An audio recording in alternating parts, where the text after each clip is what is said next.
はい、こんばんは。はるけです。今回はおすすめの4222カスタム戦術を紹介していきたいなと思います。直近の CF でですね、ランク1を達成したフォーメーション戦術になりますので、少しでも参考になれば嬉しいなというふうに思います。じゃあそれでは早速紹介をしていきます。こちらのカスタム戦術の超攻撃的4222になります。ディフェンス、守備のスタイルがボールロスト後に即プレス、幅が45、深さが55という風なことになってます。守備のスタイルに関してはまた後でね、話をしたいなという風に思いますね。で、幅45はですね、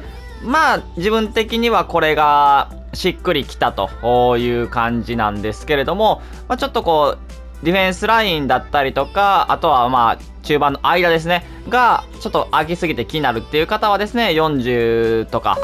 ちょっと幅狭めてもいいんじゃないかなというふうには思いますね。調整するなら40から45あたりがいいんじゃないかと思います。自分は45でやってました。で、深さが55。これまでのカスタム戦術ではですね、やっぱ70とか、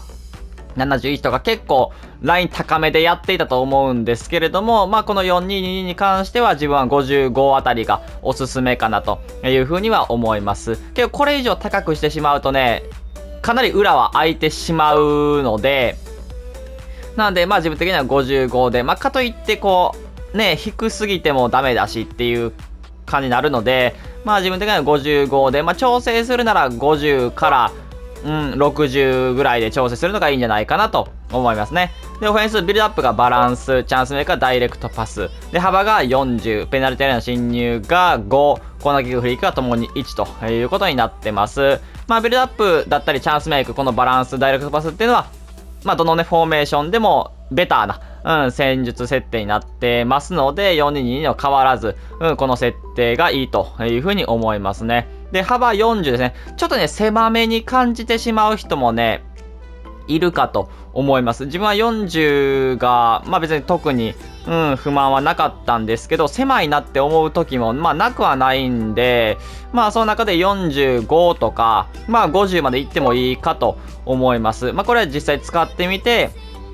幅狭いなって思うかどうかだと思うんですけれども、なんで40から、50あたりで調整するのがいいと思います。自分は一応こちらも40で、やってました。で、ペナルティの侵入が5ですね。特にリスク管理っていう風な部分が、大きいのと、4222っていう風なところで、普通にサイドキャムも入っていってはくれますし、ボランチの2人はですね、上がらない設定にはなってますので、ペナ内に侵入していくってことは、この5も相まってか、ほぼ入りません。なので前線4枚で攻撃を完結するという風なことにはなっていて、自分もそれで全然良かったので、ここは5がいいんじゃないかなという風に思いますね。で、コーナーキック、フリーキックは、それぞれ皆さんの2位のやつでいいと思います。で、そして指示に行きたいと思うんですけれども、キーパーですね。積極的なクロス対応、バランス。で、そしてサイドバック、右がですね、攻撃時に上がらないオーバーラップ。左がですね、バランスオフェンス、ミックスアタック。デフォルトですね。で、2センターバックが攻撃時に上がるデフォルトになってます。なので、サイドバック、左サイドバックが上がるという形になってますね。で、2ボランチがですね、パスコースを切る攻撃時に上がらない中央をカバーですね。2人とも同じ設定になってます。で、そしてサイドキャムですね。右がですね、ディフェンスに戻るクロスに合わせる。そして左も同様です。ディフェンスに戻るクロスに合わせる。で、2トップがですね、中央に留まるのみというふうなことになってます。で、そしてですね、やっぱりこの戦術に関しては、一つ特徴的な、先ほど話をしようとしてた守備のところですね。ロスト後即プレス。これがですね、一般的な戦術とは違う部分かなというふうには思います。これによって、失った後の前プレっていうのを勝手にかけてくれますね。ディフェンスラインはいかないですけど、そこまで。やっぱり中盤、ボランチより前の選手たちはグッと行ってくれますね。プレスを勝手にかけてくれる。そういう戦術になってますね。で、やっぱりなかなかこの戦術、ロスト後即プレス、今作そこまで使う人っていうのはいないからこそ、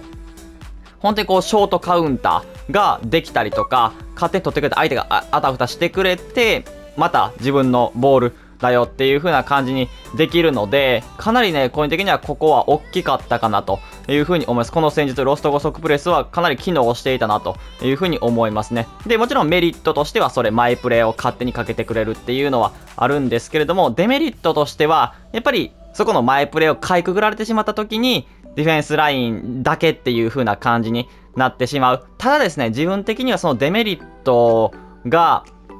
そんなになんかデメリットに感じなかったというか、しっかりこう裏ケアとかも対応をして、相手の攻撃を遅らすことができればですね、十分ボランチの選手だったりとか、サイドキャムの選手もしっかり戻ってはきてくれるので、別になんかマイプレー剥がされたとしても、なんか、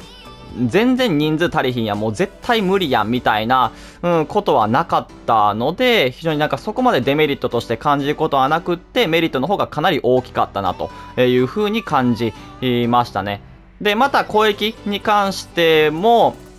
4222っていう風なこと、442っぽいって感じで、ボランチ、2ボランチ2人いますし、サイドのキャム、キャムとかそのサイドの選手もしっかりいますし、で、また真ん中には2トップいるので、配置もよく、バランスもよくってなところ、あとは左のサイドバックがね、この戦術で上がるので、左ではサイドのね、その外を取りながらですね、431のように横横横っていう風な感じの攻撃もできるので、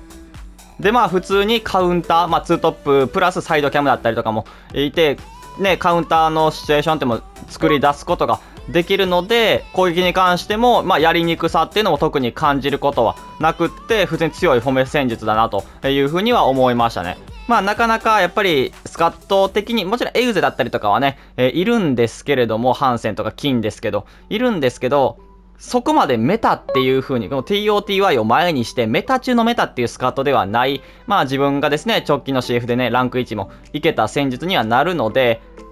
ぜひちょっとおすすめをしたいなという風に思います。なので、ぜひちょっと使ってみてほしいなと思います。それでは今回これで終わります。いいのとったら、チャンネル登録、高評価お願いします。それでは、バイバイ。